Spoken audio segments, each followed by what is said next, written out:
Il fallait un épisode du Point sur les Y sur les reconversions professionnelles, notamment de cadres vers des métiers passion, l'artisanat. J'évoque bien sûr ce thème dans mon spectacle Y, que je jouerai notamment à Paris au Petit Palais des Glaces le 14 janvier prochain. Mais il y a plein de trucs à dire sur ce phénomène. Cadre emploi, qui est censé t'aider à trouver du travail. Leur nouveau slogan, c'est démissionner. Peut-être même toi qui regardes ces vidéos au taf, sans le son, avec les sous-titres, tu envisages de quitter ton open space pour un job qui a du sens. Ouvrir une fromagerie, une brasserie artisanale, devenir naturopathe, électricienne, plombière, humoriste, ébéniste, grand classique. Boulanger, sculpteur, aide-soignant en EHPAD, ça a du sens, mais non, on préfère sculpter de l'argile. Alors qu'on soit d'accord, ça reste une niche comparé au nombre de personnes qui cherchent du boulot ou qui s'accrochent à leur travail pour survivre. C'est important de le dire parce que j'ai déjà entendu. En ce moment, c'est un truc de fou. Tout le monde a envie d'ouvrir un food truck vegan éco-responsable. Il y a un truc qui s'appelle la pyramide de Maslow qui représente les besoins de l'être humain. La base, c'est les besoins physiologiques, manger, avoir un toit, regarder Netflix. Ensuite, on a les besoins de sécurité, d'appartenance,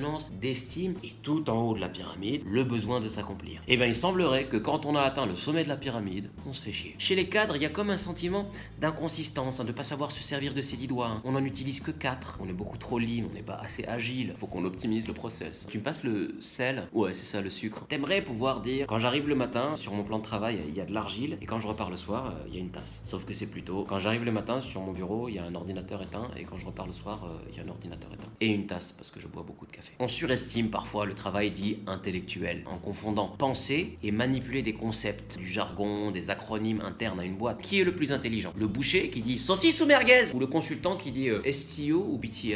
Ce qui est sûr, c'est qu'en ce moment, le consultant se pose beaucoup la question HEC ou CAP. Moi, je propose à toutes les grandes écoles de remplacer les cours de management par un bon CAP. Un petit CAP soudure à l'ENA, ça éviterait aux gens qui nous gouvernent d'être aussi nuls à pyramide. Alors, en 2, fin de mois difficile, voiture électrique, galère, bateau, vacances à la boule, yacht. Il serait temps de valoriser le travail manuel, qui demande une vraie démarche intellectuelle. Un plombier qui répare une fuite résonne autant qu'un informaticien. Quand j'étais ingénieur dans l'IT, on utilisait un vocabulaire de plomberie. On parlait de fuite, de pipe, de tube. Tu prends un développeur, tu mets son ordi par terre, tu lui demandes de résoudre un bug à genoux, il a le même sourire que le plombier. Alors il faut reconnaître que souvent, ces nouveaux artisans cartonnent. Déjà grâce au storytelling. Un jour, je venais de boucler une Fusac et une petite voix m'a dit « Rappelle-toi des vacances dans le Morvan quand mamie Suzanne démoulait ses fromages de chèvre. » Et c'est là que j'ai tout plaqué. En vrai, on plaque pas tout. Oui, souvent on plaque 30% d'un salaire confortable. Merci Pôle Emploi Investment Bank. Et on garde un carnet d'adresses, notre compte LinkedIn, des compétences. Les mecs sortent de leur cabinet de conseil avec une vision à 20 ans de leur épicerie. Une stratégie marketing, un business plan. Les artisans traditionnels n'ont rien vu venir. Ah mais moi ça faisait 30 ans que je tenais ma supérette, j'étais peinard. Et puis un matin, l'homme des cavernes avec sa barbe et sa chemise à carreaux là, il ouvre son épicerie fine en face là. Gonzague et Zoé qu'il appelle ça. Une décoration, on dirait Beaubourg. Et 3 articles qui se battent en duel. Fromage de chèvre à la truffe, baie rouge et jambon de pays à 8 € la tranche.